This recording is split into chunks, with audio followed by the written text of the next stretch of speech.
Welcome to 4C Radio. We are broadcasting from the central campus of Christ University, Bengaluru.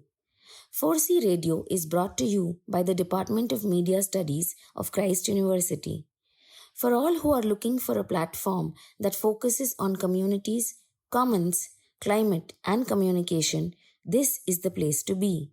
What's more, this station is run by a diverse community of students and dedicated faculty members.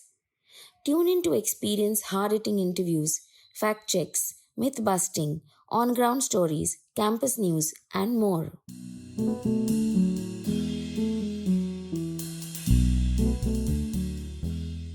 Today we are coming to you with a special address by none other than P.Sainath, the veteran journalist, winner of Ramon Magsaysay Award, founder-editor of PARI, People's Archive of Rural India, spoke at a conference titled Popular Culture and National Identities at Christ University. He spoke about a range of issues from rural and agrarian distress, corporate ownership of media, and journalism in these tough times. We are sharing his entire talk unedited without any cuts because, simply put, there wasn't a single moment or thought that you would want to miss from this talk. So here is P.Sainath at PCNI, Christ University.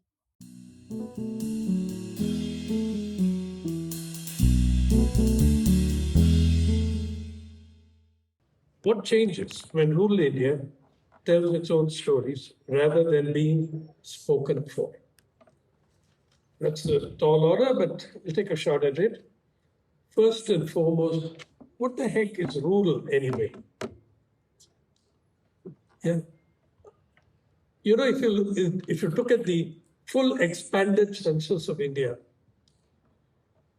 there's millions and millions of bits of data about coming under rural, which makes it very odd that nowhere does the census of India define rural. It does not define the word rural. The census defines urban. Yeah, it says something is an urban settlement, agglomeration, whatever, if it has a population of over 5,000, minimum 5,000, if it has a population density of more than 400 to a square kilometer, and if 75% of the male workforce is no longer in agriculture. 75% of the workforce, male workforce no longer in agriculture, 400 density per square kilometer, and minimum 5,000 population. That makes urban. And the census then cutely informs us. Anything that does not fit in this definition of urban is rural. So it's actually astonishing for most people to realize, as it was for me when I first did, that the census of India does not define rural, but tells us that 69% of the population live in rural India. Now, this rural India of that 69% is very, very, probably the most complex part of planet Earth. Okay? You're talking about people speaking 780 living languages, 8 of which are spoken by more than 50 million people, 4 of which are spoken by more than 80 million people, one of which is allegedly spoken by more than 500 million people, but it's a bit of a stretch. Hindi, which they claim is spoken by more than 500 million people, actually has another 55 languages, much older than Hindi, clubbed into it, like Bhojpuri, Chhattisgarhi, Awadhi, Brij Bhasha. If you remove those 55, it's 340 million. But the fact is, 4 languages, more than 80 million people speak and one more than 300 million. At the other end of the spectrum are a whole heap of endangered languages. Right? Languages which have less than 10,000 speakers, some which have less than 2,000 speakers, mainly Adivasi, or what you'd call indigenous people's languages. Yeah. Now it's wonderful. I'm one of those people who wakes up and thinks how rich we are. That stretch of languages covering God knows how many families of languages globally. Unfortunately, we live in an era where people feel threatened by diversity and do everything they can to squelch it. You know, of those 780 languages, less than 4% of those 780 languages have schooling past class 7. Right? Now, think for a language to stay alive is got to be spoken by the mother to the child at home, got to be in school, yeah, and has got to be of transactional value as well in the modern world, which means that since in the last 50 years, 225 other Indian languages have gone extinct. That is one dying at the average rate of one every 90 days. The People's Archive of Rural India exists to capture, to be with, to protect, preserve, promote. One of our mandates is Indian languages, which are at the soul of rural India. Personally, I know that I will always be asked the question, you did Everybody Loves a Good Drought in areas with hundreds of languages, how did you manage? I don't know. I mean, I speak 5 languages equally badly. But there is the language of communication and there's the language of literature. If you ask me about literature, don't ask me. Communication is a different thing. If you make the effort to talk to people and people want to talk to you, you'll find a way. Yeah. Sometimes with 3-way interpretation, sometimes with 4-way interpretation, like in Odisha, when I interviewed the Bonda tribe. You know, somebody spoke Bonda, somebody knew Bonda who spoke Deshia, the Odia plus Koraputi languages mix, and somebody knew Hindi, and 2 of us knew English and Hindi. So that's how it worked. But now this 700 in rural India, 780 living languages, and an equally incredible number of occupations, vocations, cultures. You know, incidentally, we don't, in Pari, we use the word, we don't get into this language versus dialect. Everybody's tongue is a language for that person. So we don't use the word dialect. For everything, we club it under a very democratic word called tongues. Okay? Everybody's got one, right? So some are double tongued also, but yeah. So we stick to this word tongues. We do, of course, use the word languages, but we almost never use the word dialects. How the same thing, the same diversity is shown in looks and appearance. One of our activities is we are mapping the facial diversity of this country. Okay? And it's astonishing, the range and rate of that diversity.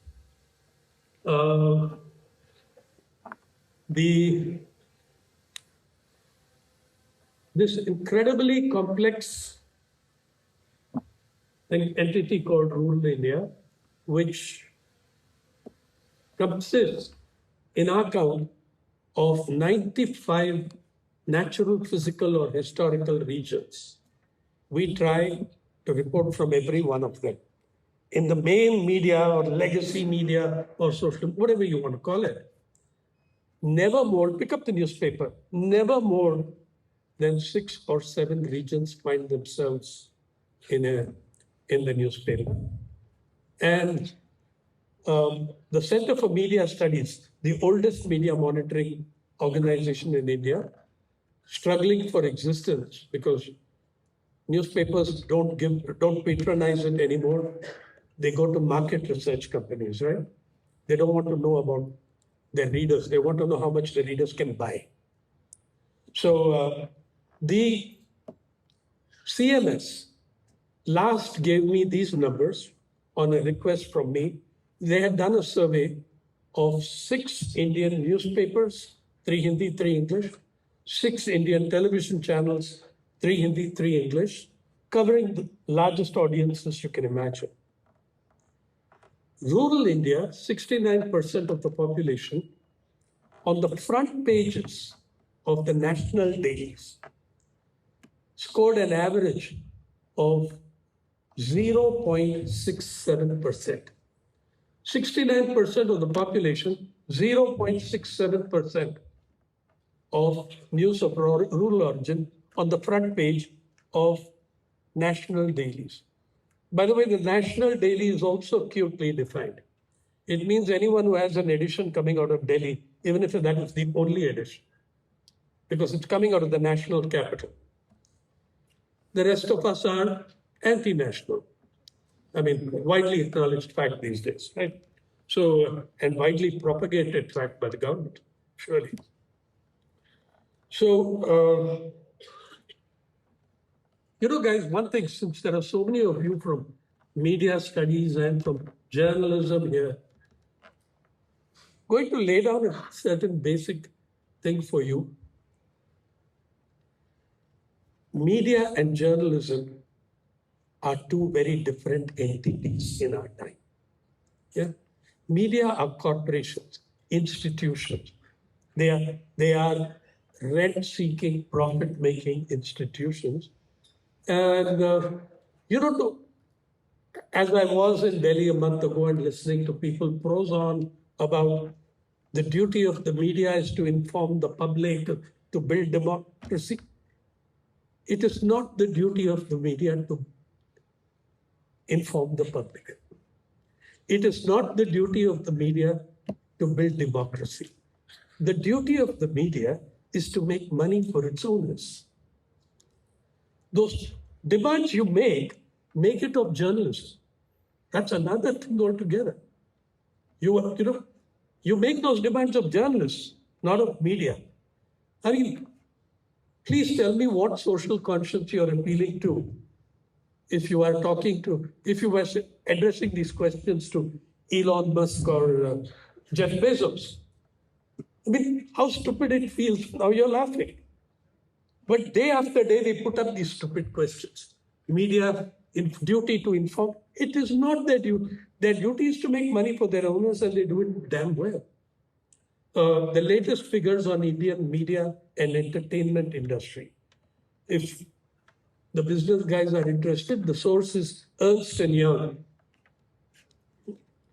Ernst & Young tells me that the total value of India's media and entertainment industry, for they are indeed one and the same industry, the total value of India's media and entertainment industry as of March 31, 2026, 2.78 trillion rupees. That's got 12 zeros, guys. It takes me a little time to get it off my tongue, but 2.78 trillion rupees is 31 billion US dollars. Do you know how much that is? It means the Indian media's value, estimated by Ernst & Young, is greater than the GDP of any one of 73 other nations. Right? 73 other nations have a GDP less than $31 billion. Maybe 75 actually, but 73 I'm fairly sure of. So that's how, so they're doing their job, they're making money. Their cumulative, their CAGR, the cumulative, the growth rate, 9%, which means they're going to double every 6 years. Right. Right. Also to know, sorry to say, because I came in at a different era, I was very lucky, when media and journalism were interchangeable terms. I have, promise you, never called myself a media person. In the 45 years I've been a journalist, I say I'm a journalist, I'm a reporter, which is a very different thing. I don't want to represent these guys. They don't represent me. So in this 2.78 trillion, more than 1 trillion comes from digital media. Yeah, more than 40, maybe somewhere between 42 and 45%. Last year, digital media emerged the largest segment of Indian media and entertainment industry. The level of monopoly, the level of concentration, this 2.78 trillion or $31 billion 2 years ago was just $24 billion or $23 billion. It went to $31 billion in one transaction, which app most of you have on your phones or on your TV. When Mr. Ambani, the richest Indian, also the richest media owner in the country, created the Jio Hotstar merger. He merged Jio with Disney Hotstar and created a behemoth overnight worth $8.5 billion, which means that streaming, 50 to 60% of all streaming in the subcontinent is in the hands of one man. Yeah, that's the level of concentration we now have in that section of the media.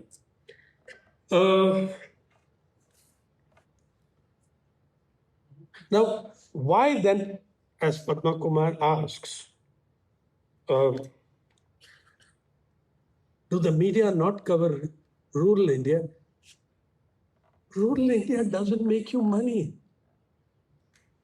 You have in Australia the concept of news drought regions, right? Why is it not covered? It's covered because it doesn't make enough money for the Murdochs. It doesn't make money for the others. Why should I cover you? You're not contributing to my revenue. Why the hell do I care about you? Sometimes I have to cover you if you are stupid enough to go and die in hundreds somewhere, in a rail crash or something like that. But otherwise, I have no interest in you until you can show me that you're making money. Where they are seen to be making money, and there the entertainment segment comes in, is through the fact that there has been a very significant expansion of streaming, of films, of the Netflix, Amazon Primes, etc. There they have a place for you in rural India. Nothing that has a place for rural India in the media. 0.67%. And that's only the front page, guys. By the way, what happens to the other, 99.4% or 99.3%? 67% of the Indian newspapers' national daily's front page comes from Delhi. Okay. Then Mumbai, because we have Bollywood and the stock exchange, right? Then Chennai and Bangalore because of IT, software, etc. And then Kolkata. So what about the inside pages? Crime and entertainment have more space than all the social sector beats combined. Okay? More than all the social sector beats combined. So, what is the just crime and entertainment? And in India, as you know, crime and entertainment are merged, right? It's very hard to tell what you're. I mean, why do you have 200 TV cameras at the courts when Salman Khan is being tried for, the black buck case, hunting an endangered species? Is it because we are so in love with the black buck? Or is it because Salman Khan represents prime time entertainment? You decide what covers it. But just think, in India, say 25 years from now, 50 years from now, I was trained, by the way, as a historian, not as a journalist, but, and we used to, in our innocence, consult the major newspapers, archives, etc. What happens if 50 years from now, someone consults the newspapers of today, yeah, and wants to know about what Indians ate, drank, sang, danced, produced, dressed? I mean, they would think that all Indians looked like Salman Khan and Katrina Kaif. And in politics, they would think that there were two and a half faces. I mean, Modi and Shah, and occasionally Rahul Gandhi, but right. So, I mean, that's what they're going to get from their newspapers. Please look at it from that perspective. Yeah. The first draft is now the final rubbish of history. So you have even that happening. Back to rural India. Let's look at 4 or 5 major processes and events. Pari looks at the process, by the way. Event coverage is pretty easy. Let's look at some of the major processes and events that occurred in India as a whole, and how you never got to know anything about what was happening in your own country. To this day, can any one of you tell me, citing a newspaper or a TV channel, how many Indians died in COVID-19? I'm waiting. How many Indians died in COVID-19?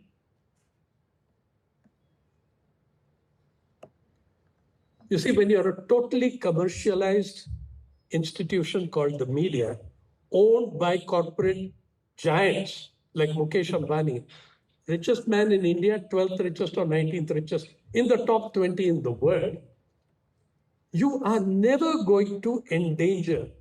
What is the money that the Indian super rich make? They make it from their contracts with government over public resources, mining, gas. These are public property in India. These are publicly owned mines, Bombay Gas, Bombay High, gas. All these are publicly owned, and the rents you are able to get by getting contracts on them and subleasing is how our super rich make their money. They also own the media. So the media is going to serve as a tool to enhance that wealth. Certainly not going to do anything that threatens to diminish it. COVID-19, there were about 7 international estimates of how many Indians died. Lancet said 4.2 million. WHO said 4.9 million. I'm sorry, WHO said 4.7 million. World Development Council said 4.9 million. Johns Hopkins gave 3 methodologies. You choose which one you wanted. All of them led you to a figure of over 4 million. But then, Government of India said 486,000. The Vishwaguru has spoken. Not one editorial or TV commentary can you show me which says, you guys are a bunch of morons. Which doesn't even say that, you might be wrong. Others are saying nothing. Official spokespersons lashed out at the WHO for its figure, said it was a conspiracy against India, ignoring the fact that the chief scientist of the WHO was an Indian, Dr. Soumya Swaminathan, and nothing, it didn't matter. It was an enemy conspiracy, but okay. Yeah. So one of the biggest jobs of the media is to perpetuate an endless stream of conspiracies. So, including the cockroach Janata Party.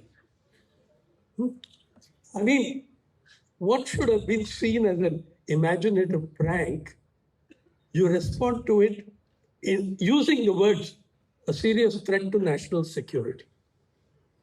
Right. So, anyway,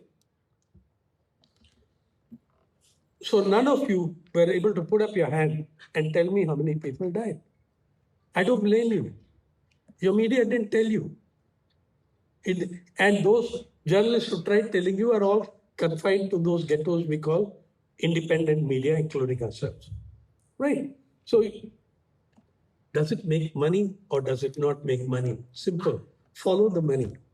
See what it does for it. At one stage in the COVID period, the Indian media and journalism did brilliantly in October 2020 when they were covering the deaths and bodies piling up on the banks of the Ganga. The Uttar Pradesh press did beautifully. And then the government pulled the plug on government advertising. Everybody caved in but one paper. Dainik Bhaskar continued. Yeah. I don't know how many cases were filed against Vernika Singh, and I don't know how many conspiracies they're involved in. Okay. But that's what happened to them.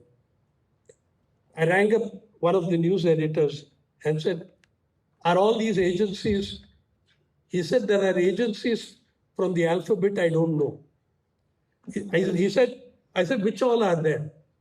ED, EOW, Enforcement Directorate, Economic Offences Wing, Income Tax, Customs. He said if some other guy is walking on the street from some other unaffiliated agency, they invite him in as well. So, okay, that was what the news editor's comment was about. One of the news editors. Okay. Then, nor did the media tell you, you all are aware of that large exodus, they told you about that, of people going back to the villages from the cities, right? How many people went back? Enough to create, the numbers were big enough to get press coverage. But the press coverage almost never mentioned the numbers. How many people do you think went back to the villages? Anyone, I mean, students, faculty, anyone.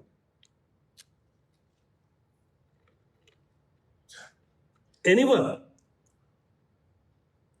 Well, take a shot. Okay. The estimates, research surveys, government internal assessments, all of this available to the media are between 40 to 60 million human beings went back.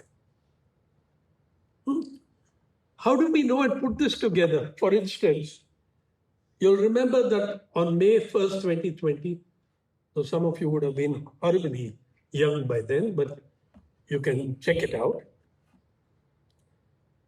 The railways department put out on its website proudly how many workers it had carted home on the Shramik trains. COVID lockdown began in March 24. Shramik trains after 2 months of telling the Supreme Court of India, not a single migrant is on the highway. That's what the Solicitor General informed the Supreme Court.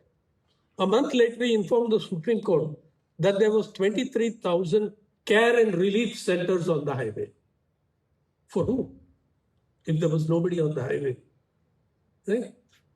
Were they trying to promote COVID tourism or what? And so then you had the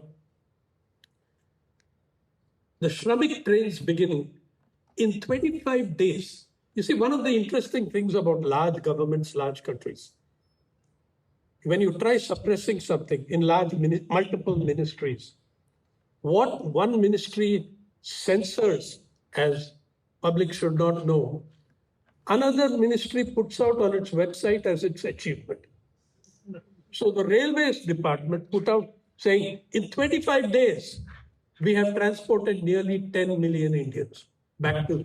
It's not that workers went only on those trains. They went on thousands of other trains. But on these trains alone, nearly 10 million went. 40 to 60 million is the agreed range amongst those who still discuss the damn thing.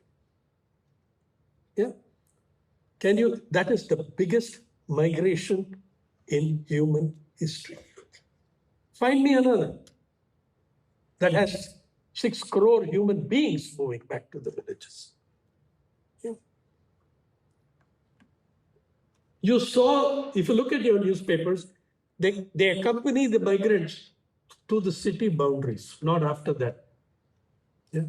Because their editors want sanction coverage to go all the way to the village and see what's happening there. By the way, that's how COVID spread to rural India. It came in urban India, starting in Ahmedabad, by the way, after Mr. Trump's visit, when he was accompanied by 2,000 cheering NRI Indians. Yeah. And soon in the major airport areas, that's where COVID first shows up. But we did not ban, it was showing up from January, Feb. We did not ban the international flights till much later because we wanted Mr. Trump to come, right? And make us a big ally and partner. Boy, that went well, didn't it? And so our reporters tried going to the villages where the COVID workers went back. We asked the people who were going, the media had many editorials on the exodus. They did. They were asking, why are they going back? They are, they're going to not get, there is no chance of medical attention in the rural areas. For the first time, you're noticing that, right? There's no medical attention in the rural areas. They shouldn't go back. They should stay here. You know what we were really bemoaning, what we were really lamenting?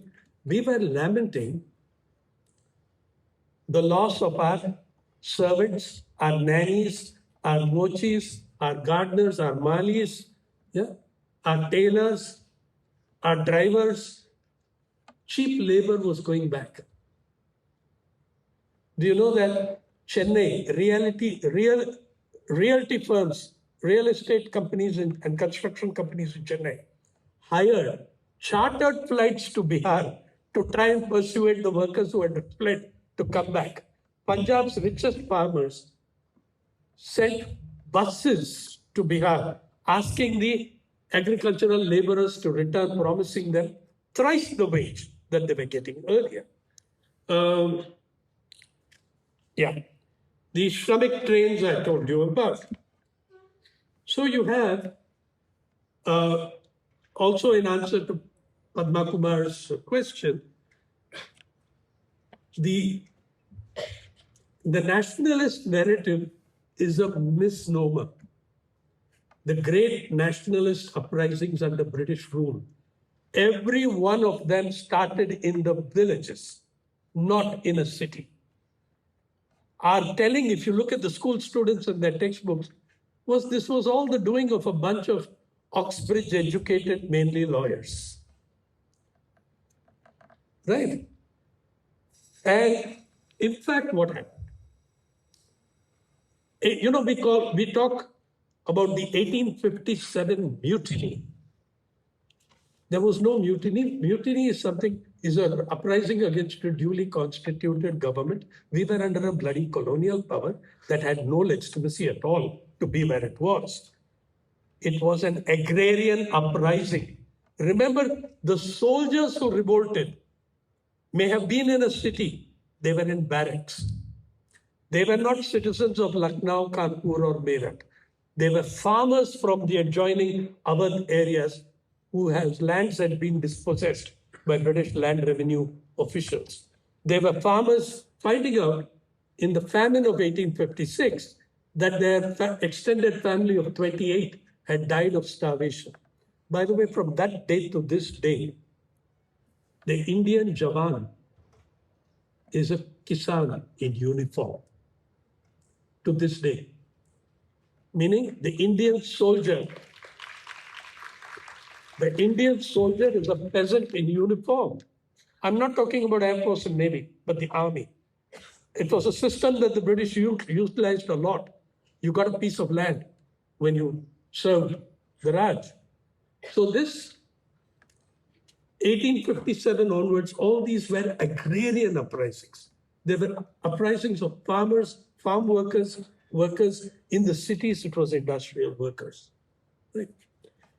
The great corporate houses and leaders in the nationalist narrative never mentioned.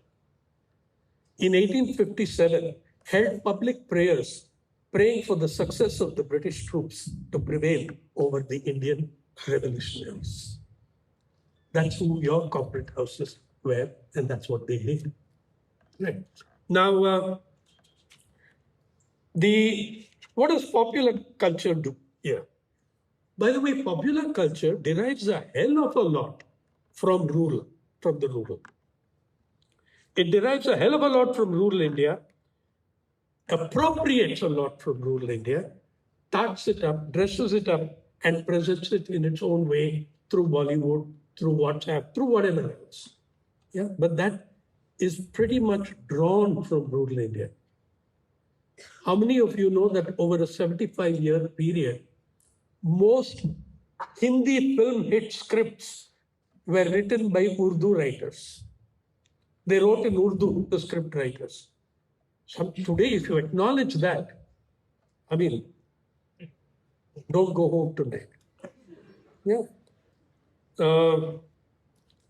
The rural India, just like with COVID, with the COVID migrations, with the farmers' suicides, okay, with the farmers' suicides, as of date, according to the government of India, which has the worst massaged figures possible that I've tracked since 1995, when they started farm data in the National Crime Records Bureau.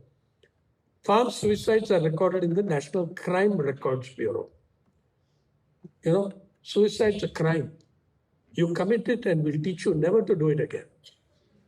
So, and since 1995, the official figure is 450,000 farmers having taken their own lives. This excludes tens of thousands of women farmers, Dalit farmers, Adivasi farmers, yeah? And a lot of what are called student suicides are actually agrarian crisis suicides. But how did we ever discuss this in the media? Yeah.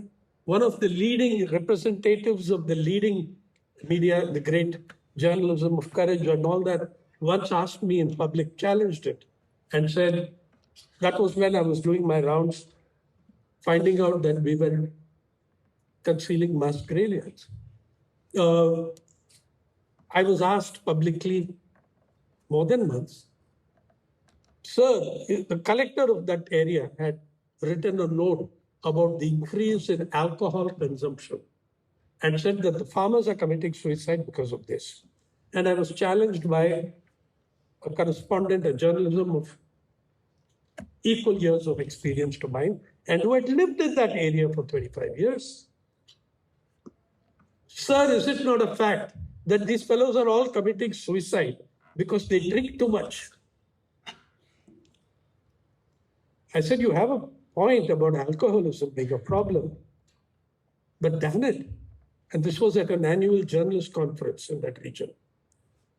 I said, damn it, if excessive consumption of alcohol is the driver of suicides, heck, there'd be no bloody journalists left alive in the world.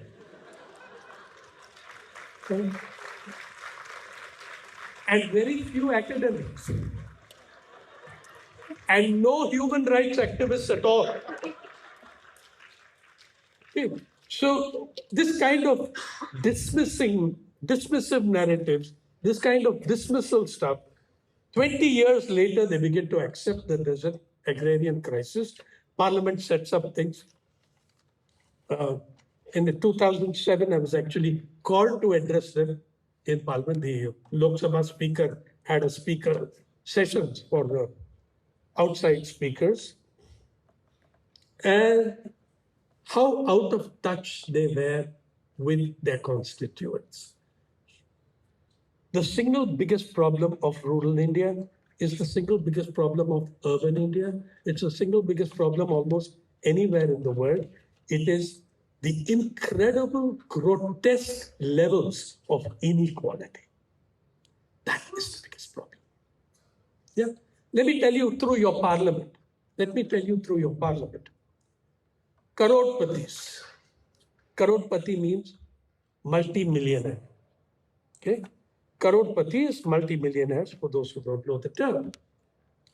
In 2004, Indian Parliament and Election Commission introduced an affidavit system where you declared your full wealth, about which, when you're asked to do it on an election commission form, you become very modest about your wealth.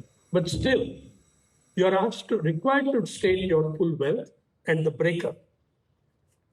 In 2004, when that was introduced, 23%, less than a quarter, 23% of all members of parliament in the Lok Sabha, People's House, were Crorepati's or multimillionaires. 2009 election, this is self-declaration. 2009 election, that was 28%. 2009, it was 53%. 2014, 53%, sorry. 2019, 83%.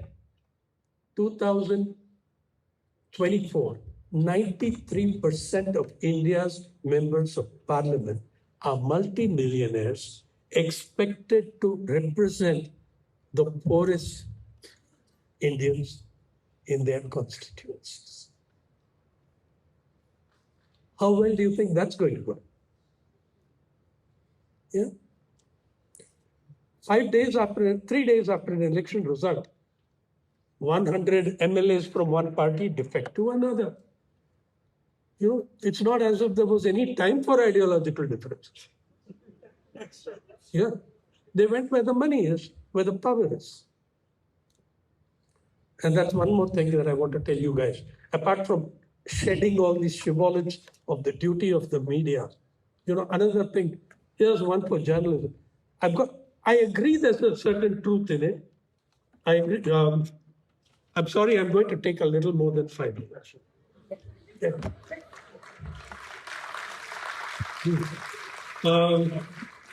So, you know, a thing which has an element of truth in it, as all these statements originally did, becomes a cliche and a caricature when we keep shouting, speak the truth to power. You know, it's almost as if power is such a naive creature. Tell them the truth and they'll set it right, right? Speak the truth about power. Speak the truth about power. Yeah. Then, anyway, so this inequality, look, I just checked this morning. The website I visit most frequently is Forbes Billionaires List. They have they have sometimes 3 times in a day an update. And I watch it like a hawk. It's my favorite. I mean, maybe it's an aspirational thing, you know. You keep seeing the list of names and who knows? Yeah. So now this one, uh, I'm just going to give you this one point, and I'm going to race through showing you 9 or 10 slides, which will show you what it will show you. Uh, in 1991, the year we embraced neoliberalism, there were $0 billionaires in India. As of today, Forbes billionaires list, I swear on the Bible of global capitalism, the we have $226 billionaires, which, by the way, is more than what Australia and Britain together have, which is more than 4 times, which is 4 times what our former colonial power has, 58 Britain has, uh, as of March 31 this year. We have 4 times that. Yeah, we rank number 3 in the world list of billionaires, dollar billionaires, but we rank 130 in the Human Development Index. If understanding this is understanding both rural India and urban India. Do you understand now why rural India is not going to get covered the way you want it to? It's not going to. Yeah. But what do we do? What does PARI do? What do we try to do to make it different? Incidentally, the big new thing coming up, again, when we're talking about media and giant companies that own media and other stuff, like Elon Musk. If Mukesh Ambani is the richest Indian in the world, the biggest media owner in India, Elon Musk is the biggest social media owner in the world and is the world's first trillionaire. And everybody is going to ask me, but what about AI, right? Now look, what is AI? In the words of its champions, and I'm using an AI device here. In the words of its champions, AI is the effort to encompass and corral all the knowledge, experience, thought, and histories of all humanity,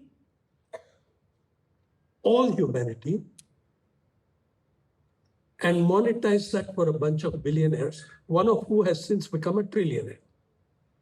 That's what we are about. Okay? And now we're going to have in rural India, you're going to see the next big thing. Please ask why, which is data centers and AI data centers. And that's going to come to rural India, which is the source of water in India, which gets 25% of the water that the cities get. Though the water source is from there, it gets 25% of what the cities get. Now look at India. We generate 20% of the world's data, but only 4% of it is processed here. So now we're going to get data centers. 20% of the world's data, 18% of the world's population, 4% of the world's water. One medium-sized data center that I was trying to visit some time ago has, which has not yet come up in Rayalaseema, but threats exist of its coming, is going to take 18,000 households worth of water and electricity. 18,000 households worth of water and electricity. And we are going for the big thing here. You're thinking of 100 gigawatts and whatnot. Yeah. So that's what's happening there. And now I'm going to show you this quick thing about rural India, and you can see whatever else you want there. Wait. Yeah. According to the 2011 census of India, of 1.21 billion Indians, 833 million were living in rural areas. That's, yeah, it's closer to it's closer to 900 million now, roughly. These are our daily newspaper. The world at our feet. Prime Minister Narendra Modi doing an asana that I don't know how he got out of. And India first to hit 80,000 cases a day. Vaccine diplomacy. Okay. In headwinds, budget stays the course. A few days ago, the longest standing columnist of the Times of India, Swaminathan S. Iyer, wrote how brilliantly India had managed the Iran war crisis. No impact. Well, it does matter that Swami is sitting in Washington, D.C., where he has lived for many years. Yeah. But I'm going to show you what Pari does. We have been running a series on the impact of poor Indians, poor rural Indians, and poor rural Indians working as migrants in urban India. Oh, this is the Freedom Fighters Gallery in Pari. It has honors all these freedom fighters whose names never entered an Indian textbook. Their names never entered an Indian textbook. One of them was from the city of Bangalore, H.S. Doreswamy, the last one, right corner there, who at 102 was addressing public meetings in this city, standing up on a platform without support. This was our coverage of COVID-19, which runs to hundreds of pieces. Okay, what is this about? The impact of the LPG shortage because of the Iran war is eroding the midday meal scheme in India, which is the one nutritious meal that Indian children get in a day. Now, there's no LPG, so the teachers and the students every day go out looking for firewood. Now, in highly urbanized areas or urban periphery, firewood is at a premium. Okay? So these kids, they are on the border of Lucknow, in a block at Lucknow corner. Yeah. Millions of Indian children are suffering in the midday meals erosion. In Bihar, now these guys were earning 1,000 rupees a day in Chennai. 1,000 rupees a day in Chennai. Bihari migrants in Chennai, their LPG ran out. They live 10 of them in one room. They live at least eight of them will live in one room, do the cooking there. Their LPG ran out. They couldn't afford the raised prices. The landlord said, I cannot allow you in such a small room to cook firewood. And firewood, anyway, getting firewood in Chennai, you can get concrete in Chennai, not plywood. And so then they tried going to a hotel. They were buying a meal for 90 rupees a day, chicken curry rice, 90 rupees a meal. Overnight, because of the LPG shortage, it went to 160 rupees per day. They went home to Bihar, where they are earning, when they're lucky to get work, 200 rupees a day. So their debts, their loan repayments are becoming impossible. They will never be able to repay the mounting debt. Kashmir,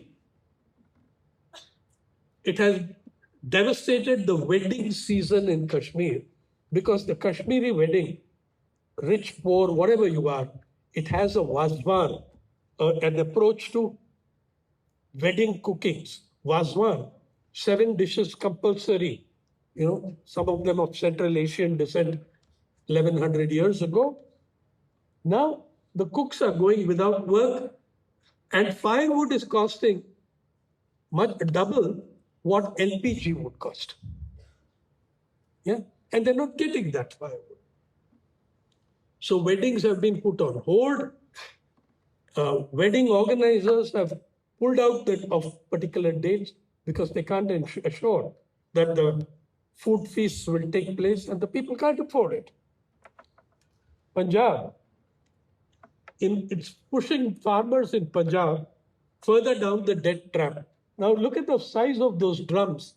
Those farmers, when the war broke, raced to the petrol pumps, bought 200, 300 liters of diesel, for which they took loans at 18% interest. In Varanasi, these are the two most famous burning cremation ghats in India. The Manikarmika Ghat and the Raja Harish Chandra Ghat. Okay. The Dalits working there, they are Dalits. There is no non-Dalit who does this work. Yeah, the Dalits working as cremation workers are telling us we are having to steal wood from the funeral pyre to cook at home. There is nothing else to do. This is a very prosperous village in Maharashtra, in Beed district, which is a very backward, very poor district. This is a very prosperous district, village, where three guys got together, truck drivers, bought their own trucks, and it encouraged 80 other young men in the same village to buy trucks and containers. And the large logistical travel companies of India outsourced work to them. They became rich, 400 truck containers in a village of 1,400 people. Okay? They were making money, they pulled themselves out of poverty. Now the diesel shortage comes with the Iran war. Their trucks are lying abandoned all over Maharashtra, where they are because they're not able to get sufficient diesel for it. We are meanwhile building mega expressways. By the way, it costs those truck drivers Aurangabad to Bengaluru and back, one journey, 40,000 in road taxes and toll taxes. 40,000 rupees. Okay. Anyway, their profits are frozen. They don't have anything. Water. There are 8 transfers actually, but 2 are general and 4 to Rachel. What happens is, guys, the biggest transfer of water is from poor women to the rest of society. 80% of water collected in India, 80% of collection time over water comes from women and mostly poor rural women.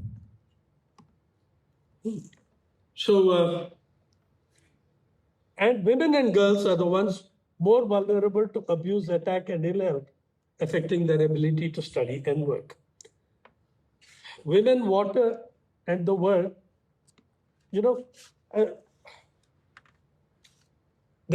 the average rural woman spends between 6 to 8 hours on 3 chores, collecting fuel and firewood, collecting water, and collecting fodder. These are the 3 functions which can take up to a third of her life and most of her waking life. Incidentally, water shortages increasingly sharpen caste conflict. Well, okay. And in this water conflicted country, are these guys coming with their data centers in rural India? Microsoft, 17.5 billion, in addition to the 3 billion already announced this year. Amazon, 35 billion investment in India to advance AI innovation.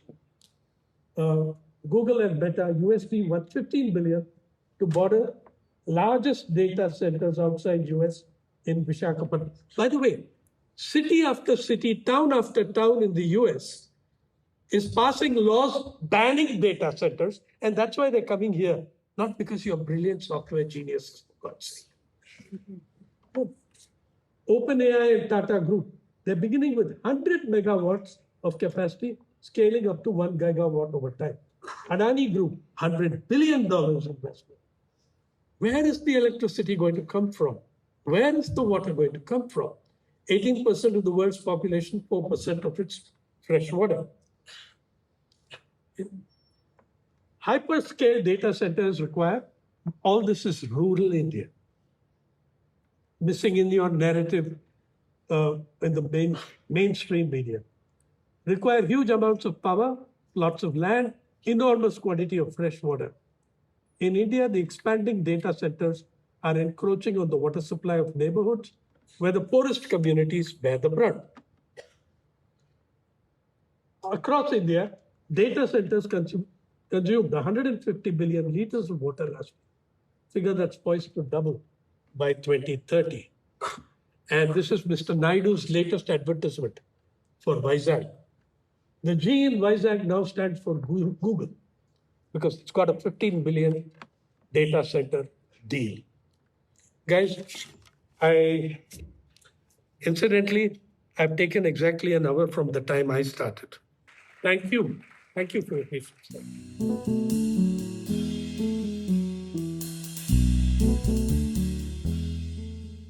That hour long talk is sure to keep you thinking and thinking really hard for several hours after.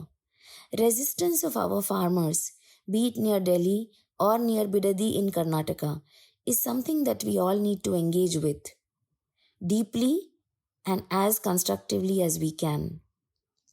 In the next episode, we will bring to you his sit down interview with our team. Thank you for listening to this podcast. As always, stay curious and tune in for more. This episode was hosted by Prachi, edited by Aditya Srinivas, and illustrated by Vernika Singh. Please write to us and follow us on X, Instagram, and LinkedIn.